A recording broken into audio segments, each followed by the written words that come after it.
Well, I think that's the key. And, in fact, I got a couple scriptures for you. Galatians 5:1 clearly says it's for freedom that Christ has set us free. Stand firm then, and do not let yourself be burdened again by the yoke of slavery. 1 Peter 2:16, live as a free man, but do not use your freedom as a cover-up for evil. Live as servants of God. See, the last time I was on your show Friday, there was about 4 or 5,000 people viewed the video you guys posted. There's a lot of comments on there questioning the validity of the Bible and God and Jesus.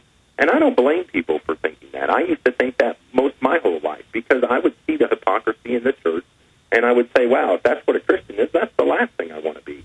What I didn't realize is there's a lot of people in the church who still act like people in the world because they're not really Christians.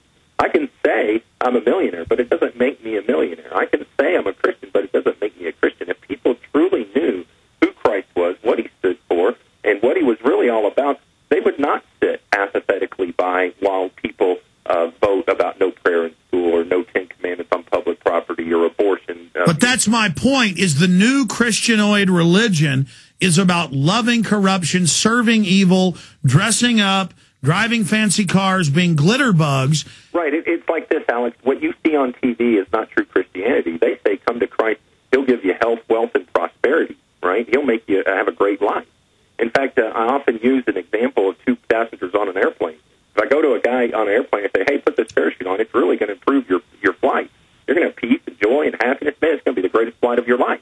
Well, the guy's skeptical because he can't understand why putting the parachute on is going to improve his flight. But in an experimental fashion, to see if his claim is true, he puts the parachute on. But what happens? In a few minutes, he starts to notice the weight of the parachute on his back. He can't lean back in the seat. It's cumbersome. He looks around. Other passengers are mocking him, making fun of him. So he peels the parachute off. He throws it on the ground. And as far as he's concerned, it'll be a long time until somebody puts one of those on him again. He's disillusioned, and he's bitter towards those who gave him the parachute because, as far as he was concerned, he was told an outright lie. But if instead I go to passenger 2 and I say, hey, put this parachute on because any minute you're going to jump out of this plane and this parachute's going to save your life from the jump to come, well, he doesn't care about the weight of the parachute, nor does he care if other people mock or make fun of him. In fact, he probably has sympathy towards those mocking him because he knows what their fate will be when they have to jump without the parachute. In the same way, when we tell people, come to Jesus, he'll solve all your problems, well, that's just not what he promised. He never said, in fact, he said becoming a Christian will make your life harder. It's a hard road. It's the narrow road. It's not an easy thing to do. So I would just encourage those people who think Christianity is a sham and a fraud. I would say you're right when it comes to religion.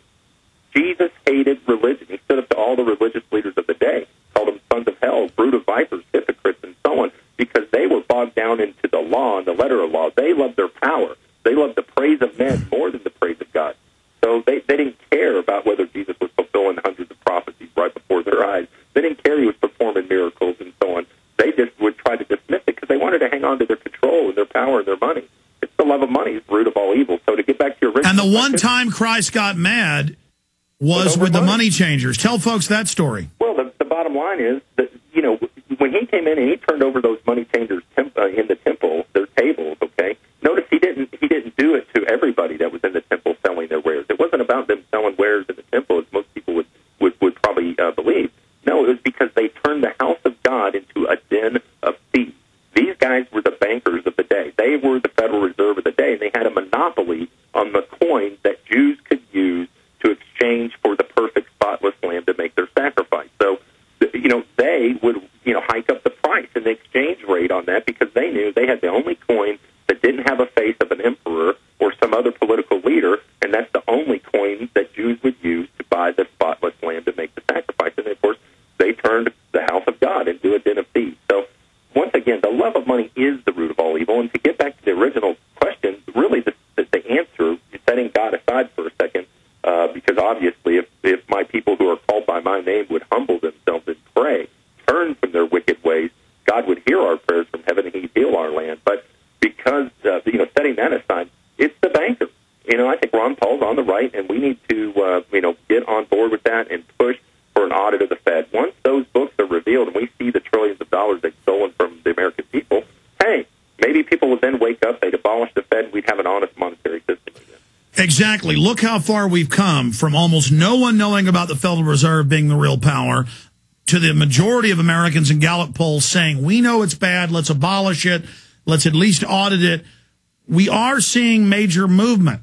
But it's just not fast enough because the average person is in these phony 501c3 churches where they tell them government is God, do whatever government says. If the government says abort babies, do it.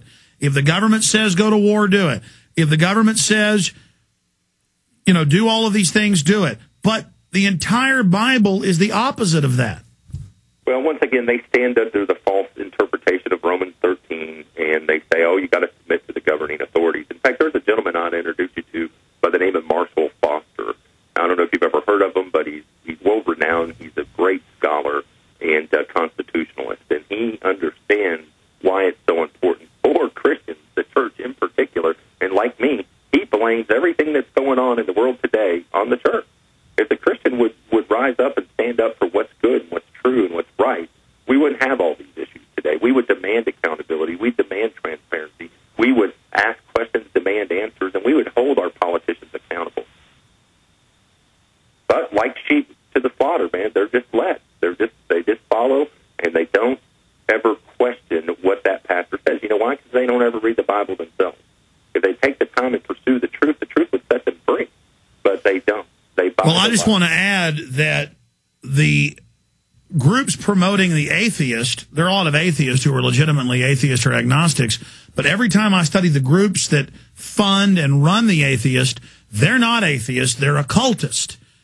And I guess if they can't get people to be occultist, they will just get them to become atheist, and then atheists almost always become supporters of eugenics and abortion, and humans are just blobs, and humans don't have any great destiny, and humans are a parasite. And you just can't ignore the fruits of these people. Well, that's what's so dangerous about those who fight the New World Order and yet don't submit or believe in God. The day will come when they'll realize there is a God, and unfortunately they were on the wrong side. So they may fight the New World Order till the day they die, but in the end, unless they repent, trust Christ, man, they're going to end up in hell, unfortunately, sadly, right alongside those that they were fighting against. Our country, our world's becoming hell.